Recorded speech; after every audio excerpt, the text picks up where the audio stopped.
Students अस्सलाम वालेकुम। जैसा कि हमने क्लास 45 में पढ़ा था कि हमारा नाउन पार्ट्स ऑफ स्पीच क्या होता है, तो आज हमारा क्लास 46 है। तो आज हम प्रोनाउन सीखेंगे जो हमारा दूसरा पार्ट्स ऑफ स्पीच है। स्टूडेंट्स, तो सबसे पहले मैं आपको प्रोनाउन की डेफिनेशन बता दूं। प्रोनाउन की डेफिनेशन कुछ इस तरह की है: a word which is use in place of a noun is called pronoun. इसका उर्दू में मीनिंग ये है स्टूडेंट्स, एक ऐसा वर्ड जो नाउन की जगह पर इस्तेमाल हो उसे हम प्रोनाउन कहते हैं। जैसा कि हमारे पास एग्जाम्पल है he, she, it, myself, herself, etc। Means हमारे जो प्रोनाउन होते हैं ना, he, she, it, they, I, we, you, जितने भी हमारे प्रोनाउन होते हैं वो सारे नाउन की जगह पर इस्तेमाल होते हैं। जैसा कि मैंने आपको टेंसेज में पढ़ाया था कि प्रोनाउन हमारे क्या होते हैं। तो यहाँ पर मैंने फिर भी दो सेंटेंस लिखे हैं आपको समझाने के लिए।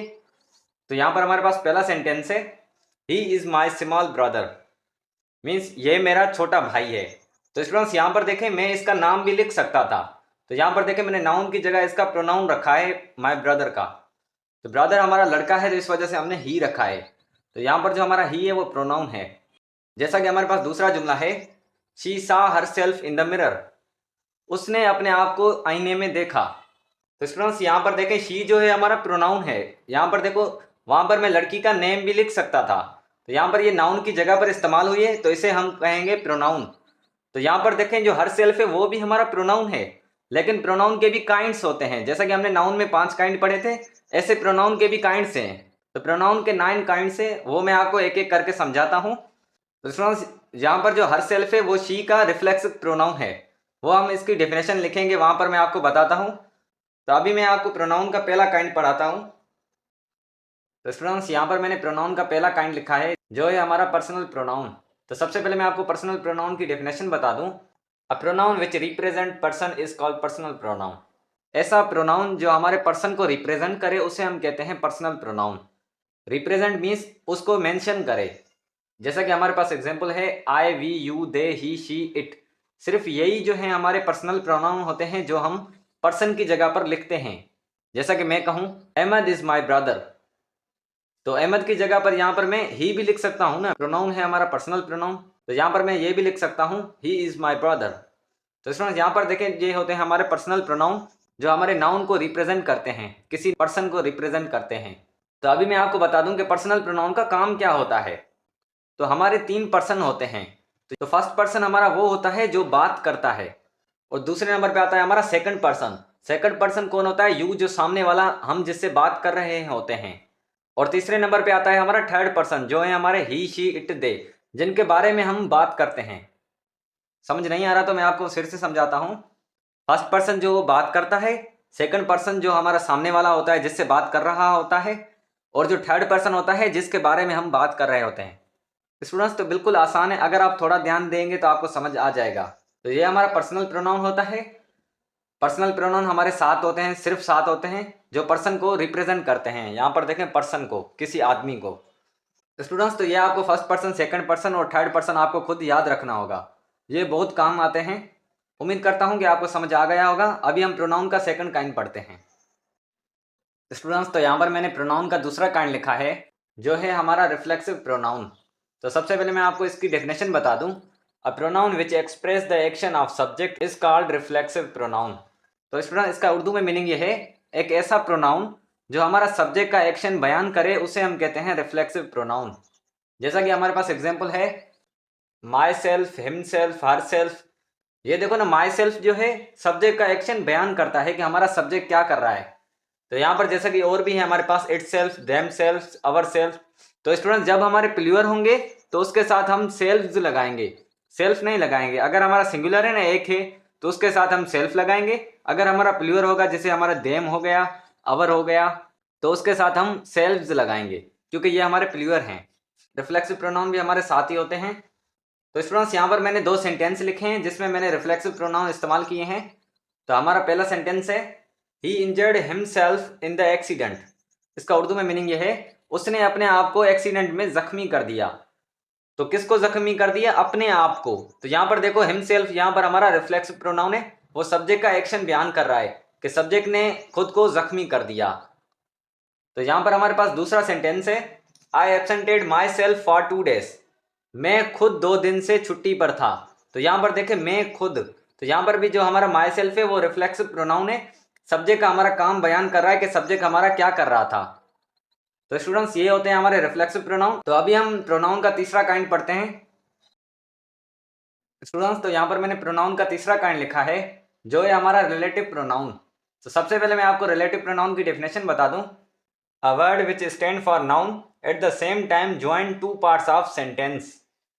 स्टूडेंट्स तो इसका उर्दू में मीनिंग ये है, अ वर्ड एक ऐसा word which stand for noun जो नाउन की जगह पर खड़े, एट द सेम टाइम उसी time, join two parts of sentence दो सेंटेंस को एक साथ ज्वाइन करे, मीन्स दो हमारे सेंटेंस होंगे उनको एक करे। तो स्टूडेंट्स यहाँ पर मैंने रिलेटिव प्रोनाउन का एग्जांपल लिखा है। जैसा कि हमारा पहला आता है हु और हुम। हु जो होता है हमारा सब्जेक्ट के तौर पे इस्तेमाल होता है, हुम जो होता है वो हमारा ऑब्जेक्ट के तौर पे इस्तेमाल होता है। तो जब हम इन्हें रिलेटिव प्रोनाउन में ऐड करेंगे, जब हम सेंटेंस को ज्वाइन करेंगे तो वहां पर हम सिर्फ ह्यूमन के साथ ही लगाएंगे हु और हुम, क्योंकि ये ह्यूमंस के लिए होते हैं। और दूसरा हमारा होता है विच। तो विच जो होता है हमारा ओनली नॉन ह्यूमंस के लिए इस्तेमाल होता है। जैसा कि हमारा पेन हो गया, एनिमल हो गया, कोई भी हमारा नॉन लिविंग हो गया, उसके लिए हम विच लगाएंगे। तो यहाँ पर हमारे पास एग्जाम्पल है, मैं आपको रिलेटिव प्रोनाउन रिलेट करके दिखाता हूँ। तो हमारा सेंटेंस है आई हैव अ फ्रेंड। तो यहाँ पर देखें फुल स्टॉप है, मीन्स ये हमारा एक सेंटेंस है और दूसरा हमारा सेंटेंस है ही हेल्प्स मी फ्रेंड। तो यहाँ पर ये फ्रेंड की बात कर रहा है, आई हैव अ फ्रेंड, मेरे पास एक दोस्त है, ही हेल्प्स मी वो मेरी मदद करता है। कौन मदद करता है? फ्रेंड मदद करता है। तो अब हम इसे रिलेटिव प्रोनाउन में ऐड करेंगे, जब दो सेंटेंस को हम एक करेंगे तो वहां पर हम रिलेटिव प्रोनाउन का इस्तेमाल करेंगे। तो स्टूडेंट्स यहाँ पर मैं आपको करके दिखाता हूं। यहाँ पर हम सेम लिखेंगे। तो अभी मैंने पहला सेंटेंस लिख दिया, अभी मैं दूसरे सेंटेंस को जब ऐड करूंगा तो यहां पर देखें क्या बोल रहा है हमें sentence, which stand for noun, जो नाउन की जगह पर खड़ा होगा। तो यहां पर जो हमारा फ्रेंड है वो ही है, तो ही के लिए हम यहां पर सब्जेक्ट के तौर पे इस्तेमाल हो रहा है, तो यहां पर हम हु लगाएंगे। तो यहां पर जो हम हु लगाएंगे तो यहां पर हम फुल स्टॉप नहीं देंगे, क्योंकि ये हमारा सेंटेंस ऐड कर रहा है। और बाकी जो हमारा सेंटेंस होगा वो यहां पर हम सेम लिखेंगे। तो स्टूडेंट्स यहाँ पर हमारा सेंटेंस कुछ इस तरह का बना है, I have a friend who helps me, जो मेरी मदद करता है। तो यहाँ पर देखें नाउन की जगह पर हमारा रिलेटिव प्रोनाउन आया है, जैसा कि ये हमें सेंटेंस बोल रहा था। स्टूडेंट्स तो आगे हमारा सेंटेंस देखें, join two parts of sentence. तो इसने दो सेंटेंस को एक ही कर दिया। यहाँ पर देखो हु आ गया, हमारा सेंटेंस एक हो गया और नाउन की जगह पर हमने हु लगाया है। तो इसका मीनिंग जो है वो सेम ही है, चाहे हम फिर दो सेंटेंस लिखें या फिर हम रिलेटिव प्रोनाउन की मदद से एक सेंटेंस करें, दोनों का मीनिंग हमारा सेम ही है। तो स्टूडेंट्स ये था हमारा रिलेटिव प्रोनाउन। रिलेटिव प्रोनाउन वैसे बहुत बड़ा है, लेकिन ये जो टॉपिक है हम आगे जाकर पढ़ेंगे। तो यहाँ पर ये मैंने आपको थोड़ा बेसिक बताया आपको। तो प्रोनाउन का जो तीसरा काइंड है वो रिलेटिव प्रोनाउन है, जो ज्वाइन करता है सेंटेंस को और नाउन की जगह पर इस्तेमाल होता है। तो अभी हम प्रोनाउन का चौथा काइंड पढ़ते हैं स्टूडेंट्स। तो यहाँ पर मैंने प्रोनाउन का चौथा काइंड लिखा है जो है हमारा इंडेफिनेट प्रोनाउन।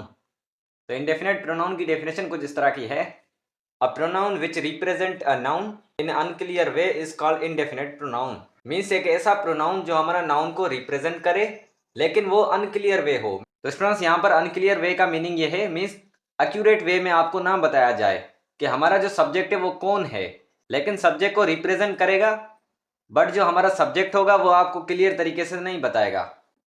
स्टूडेंट्स तो यहाँ पर हमारे पास एग्जाम्पल है समवन। समवन मीन्स कुछ एक। तो यहाँ पर देखें स्टूडेंट्स हमारा सब्जेक्ट क्लियर नहीं है, क्योंकि हमें ये एक्यूरेट मीनिंग नहीं बता रहा कि हमारा जो सब्जेक्ट है वो कौन है। ऐसा कि हमारे और सारे हैं, somebody, all, any, anybody, nothing. Any means कोई, एनीबडी मीन्स हर कोई, नथिंग मीन्स कोई नहीं, ऑल मीन्स सारे, समबडी मीन्स सारे। तो इस तरह के जो भी हमारे होंगे जो सब्जेक्ट हमें क्लियर नहीं करेंगे लेकिन वो रिप्रेजेंट करेंगे सब्जेक्ट को, तो उन्हें हम कहते हैं इनडेफिनेट प्रोनाउन। तो यहाँ पर देखें ना, इनडेफिनेट, इनडेफिनेट की मीनिंग है इनकम्प्लीट। तो यहाँ पर मैंने कुछ सेंटेंस लिखे हैं, यहाँ पर मैं आपको बताता हूँ। हमारा पहला सेंटेंस है anybody is going to park, means हर कोई पार्क में जा रहा है। तो स्टूडेंट्स यहाँ पर देखें हर कोई, तो यहाँ पर हमें क्लियर नहीं कर रहा कि कौन जा रहा है। यहाँ पर हमारे पास दूसरा सेंटेंस है all is well. All is well की मीनिंग है सारे ठीक हैं, लेकिन वो सारे कौन है वो हमें नहीं पता है। तो यहाँ पर जो हमारा सब्जेक्ट है वो इंडेफिनेट प्रोनाउन है। स्टूडेंट्स तो यहाँ पर हमारे पास आखिरी सेंटेंस है a few people were using phone.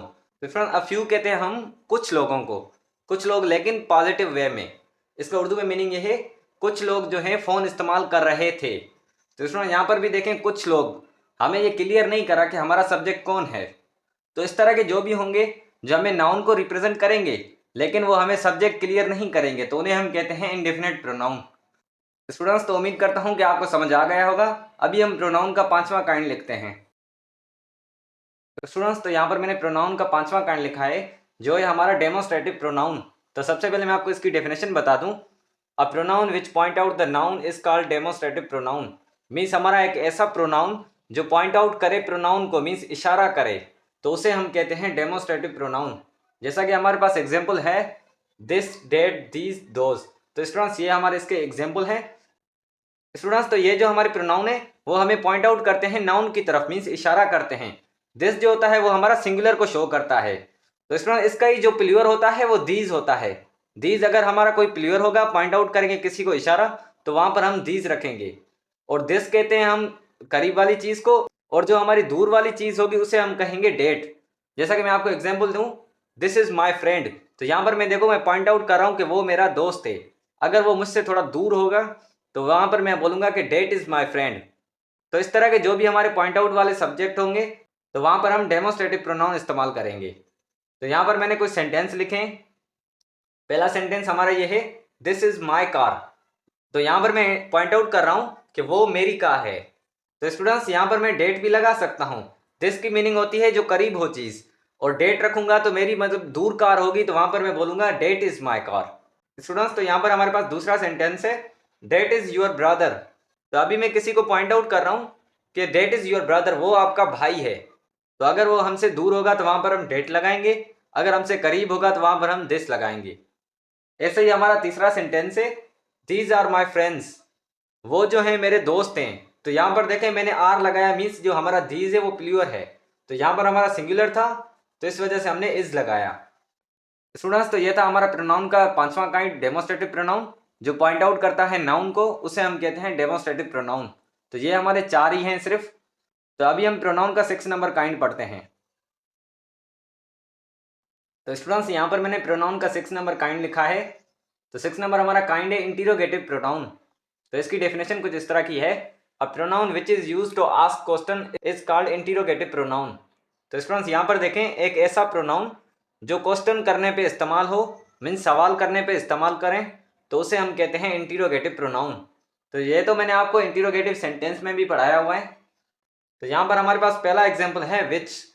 तो स्टूडेंट्स यहाँ पर देखें विच जो है हम क्वेश्चन करने पर इस्तेमाल करते हैं। इसी तरह हमारा वाट, हु, हुज, इटीसी। तो स्टूडेंट्स इस तरह के जितने भी हमारे प्रोनाउन होंगे जिसकी मदद से हम क्वेश्चन पूछते हैं तो उन्हें हम कहते हैं इंटीरोगेटिव प्रोनाउन। तो जैसा कि यहाँ पर मैंने 2 सेंटेंस लिखे हैं। पहला सेंटेंस हमारा ये है हु इज कमिंग हेयर। तो यहाँ पर देखें क्वेश्चन मार्क दी हुई है, मीन्स हमसे सवाल कर रहा है, और यहाँ पर हमारा हु लिखा हुआ है। इस सेंटेंस का मीनिंग ये है यहाँ पर कौन आ रहा है।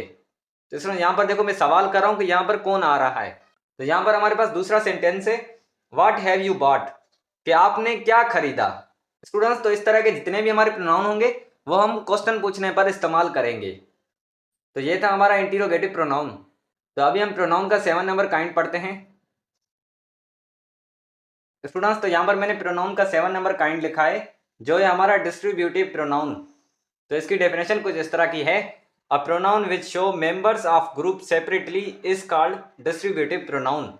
मीन्स हमारा एक ऐसा प्रोनाउन जो हमें ग्रुप के मेंबर शो करे लेकिन सेपरेटली, मीन्स अलग अलग। मीन्स एक हमारा ग्रुप है, ग्रुप में 5-6 लोग हैं, वो हमें अलग अलग करके एक एक को बयान करेगा, उसे हम कहते हैं डिस्ट्रीब्यूटिव प्रोनाउन। तो जैसा कि हमारे पास एग्जाम्पल है ईच। तो ईच की मीनिंग होती है हर, मीन्स हर कोई। तो यहाँ पर देखें हर जो है मीन्स एक एक बंदे को शो कर रहा है लेकिन पूरे ग्रुप को। ऐसा ही हमारा दूसरा है एवरीवन। तो एवरीवन की मीनिंग होती है हर एक। तो यहाँ पर देखें हर और एक, मीन्स ये हर एक मेंबर को शो करता है। और यहाँ पर देखें आइदर। तो आइदर की मीनिंग होती है कोई लेकिन पॉजिटिव काम में, और नाइदर की मीनिंग है कोई नहीं। नाइदर मीन्स नेगेटिव सेंस होता है, मीन्स कोई नहीं। तो यहाँ पर मैंने 2 सेंटेंस लिखे हैं। पहला सेंटेंस हमारा ये है everyone is ready to fight. इसका उर्दू में मीनिंग ये है हर कोई तैयार है लड़ने के लिए। स्टूडेंट्स, तो यहाँ पर हमारे पास दूसरा सेंटेंस है नाइदर इज बैड क्वेश्चन। कोई भी हमारा क्वेश्चन खराब नहीं है। तो स्टूडेंट्स यहाँ पर जो हमारा नाइदर है वो नेगेटिव सेंस दे रहा है, कि कोई भी नहीं। तो इस तरह के जो भी हमारे प्रोनाउन होंगे उन्हें हम कहेंगे डिस्ट्रीब्यूटिव प्रोनाउन, जो हमारे ग्रुप के मेंबर को अलग अलग करके शो करते हैं। तो स्टूडेंट्स उम्मीद करता हूं कि आपको समझ आ गया होगा। तो अभी हम प्रोनाउन का 8वां नंबर काइंड पढ़ते हैं। तो स्टूडेंट्स यहाँ पर मैंने प्रोनाउन का 8वां नंबर काइंड और 9वां नंबर काइंड लिखा है। तो सबसे पहले मैं आपको 8वां नंबर काइंड बताता हूँ, जो है हमारा रेसिप्रोकल प्रोनाउन। तो इसकी डेफिनेशन कुछ इस तरह की है, pronoun which shows mutual exchange is called reciprocal pronoun. Means हमारा ऐसा प्रोनाउन जो हमें रिलेशन दिखाए एक दूसरे का, तो उसे हम कहते हैं रेसिप्रोकल प्रोनाउन। तो जैसा कि हमारे पास एग्जाम्पल है ईच अदर। ईच अदर की मीनिंग होती है एक दूसरे से, और दूसरा हमारा है one and other. One and other की भी मीनिंग ये है एक दूसरे से। तो इस तरह के जो भी होंगे जो हमारे एक दूसरे को म्यूचुअल एक्सचेंज दिखाएं, मीन्स दोनों का रिलेशन एक साथ दिखाएं, तो उन्हें हम कहते हैं रेसिप्रोकल प्रोनाउन। तो स्टूडेंट्स इसके एग्जाम्पल मैं आपको यहीं पर ही बता देता हूं। तो यहाँ पर हमारे पास पहला सेंटेंस है the couple like each other. तो स्टूडेंट्स यहाँ पर देखें, स्क्रीन पे आपको नजर आ रहा होगा, यहाँ पर देखो the couple likes each other, means जो हमारा कपल है वो एक दूसरे को पसंद करते हैं। तो इस तरह का होंगे ना जो हमारे एक दूसरे को शो करेंगे, उन्हें हम कहते हैं रेसिप्रोकल प्रोनाउन। तो यहाँ पर हमारे पास दूसरा है वन एंड अदर। तो इसका एग्जाम्पल कुछ इस तरह का है, Muslims are brother to one and other. मुस्लिम जो होते हैं वो एक दूसरे के भाई होते हैं। तो इस तरह के जो भी हमारे म्यूचुअल एक्सचेंज दिखाएंगे तो उन्हें हम कहते हैं रेसिप्रोकल प्रोनाउन। उम्मीद करता हूं कि आपको समझ आ गया होगा। तो यहाँ पर हमारे पास आखिरी आता है पजेसिव प्रोनाउन। तो पजेसिव प्रोनाउन जैसा कि आपको पता ही होगा, हम सेंटेंस करते हैं। तो यहाँ पर मैं पहले इसकी डेफिनेशन बताता हूँ। अ pronoun which shows ownership is called possessive pronoun. Means हमारा ऐसा एक प्रोनाउन जो ओनरशिप मालकियत को दिखाए, तो उन्हें हम कहते हैं पजेसिव प्रोनाउन। जैसा कि हमारे पास एग्जाम्पल है माइन। माइन जो होता है वो आई का पजेसिव केस होता है, और आर्स जो होता है वो वी का पजेसिव केस होता है, और यूअर्स जो होता है वो यू का पजेसिव केस है, और जो देयर्स होता है वो पजेसिव केस होता है देयर का, और हिज जो होता है वो ही का, और हर्स जो होता है वो शी का। तो स्टूडेंट्स ये है हमारे पजेसिव प्रोनाउन हैं जो हमारे मालकियत को शो करते हैं। तो यहाँ पर मैं आपको एग्जाम्पल देता हूँ। तो यहाँ पर हमारे पास पहला सेंटेंस है दिस पेन इज माइन। तो अब यहाँ पर मैं आपको बता रहा हूँ कि ये जो पेन है वो मेरी है। जैसा कि मैं आपको एक और एग्जाम्पल देता हूँ, दिस बोर्ड इज यूअर्स। ये जो बोर्ड है वो आपका है। तो स्टूडेंट्स इस तरह के जो हमारे मालकियत को शो करेंगे तो उन्हें हम कहेंगे पजेसिव प्रोनाउन, और वहां पर हम पजेसिव प्रोनाउन लिखेंगे। तो स्टूडेंट्स ये थे हमारे प्रोनाउन के 9 काइंड्स। तो आज की हमारी वीडियो इतनी थी। उम्मीद करता हूँ कि आपको प्रोनाउन समझ आ गया होगा। अगर आपको वीडियो अच्छा लगा हो तो वीडियो को लाइक करें और चैनल को सब्सक्राइब करें। चैनल का नाम है पीनल इंग्लिश चैनल। तो मिलते हैं नेक्स्ट वीडियो में। टेक केयर, अल्लाह हाफिज़।